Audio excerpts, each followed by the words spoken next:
Hello and welcome to Fix and Drive. Today I'm going to show you how to change the rear differential fluid on an Alfa Romeo Giulia.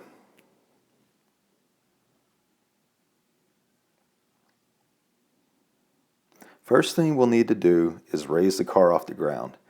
You want all four wheels off the ground and the car to be level. I have a link in the description below on how to lift your Alfa Romeo onto wheel cradles. Okay, so go to the back of the car and find the fill plug and the drain plug. Okay. You will need an 8mm hex socket to loosen both plugs. Before you loosen the drain plug, make sure that you are able to break the fill plug loose.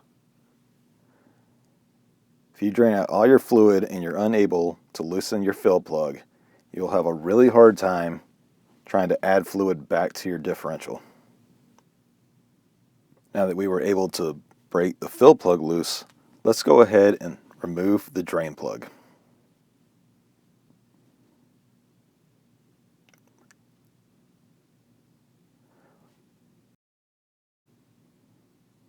Remove the rest of the way by hand.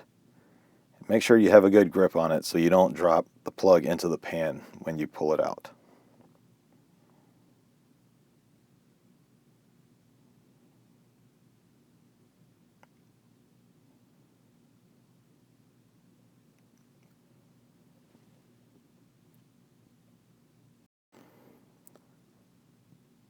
While the fluid's draining, we'll go ahead and remove the fill plug the rest of the way out.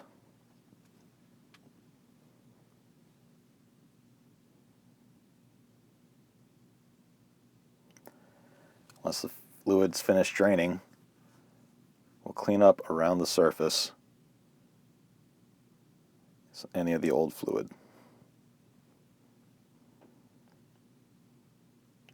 And then we'll add the drain plug back. Make sure that you have the threads lined up as you screw it back on so that you don't cross thread.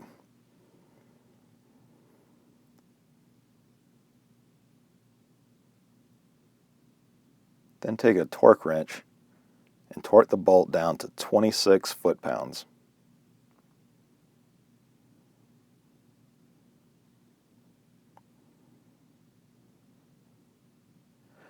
I decided to use the Mopar differential fluid. I'll put the part number in the description below. And I will be using this fluid pump to pump it into the differential.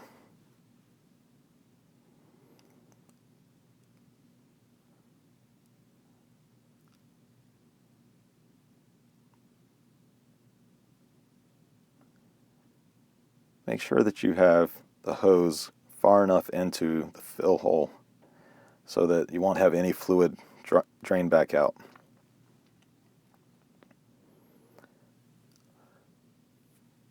So there's a few variations of this differential, and the recommended fluid can be anywhere from 0.9 quarts to 1.4 quarts. Best rule of thumb is fill it up until fluid starts draining out of the fill hole. Once that's done, put the bolt back on and torque it down to 26 foot-pounds. Okay, so that's how you change the rear differential fluid in an Alfa Romeo Giulia. Alfa Romeo recommends changing the fluid every 60,000 miles, but I prefer to change it between 20 to 30,000 miles to increase longevity of your vehicle. One thing you want to do after changing the fluid is take your car out for a test drive and then make sure that there's not any leaks from either one of the plugs. And that's it. Thank you, stay safe, and God bless.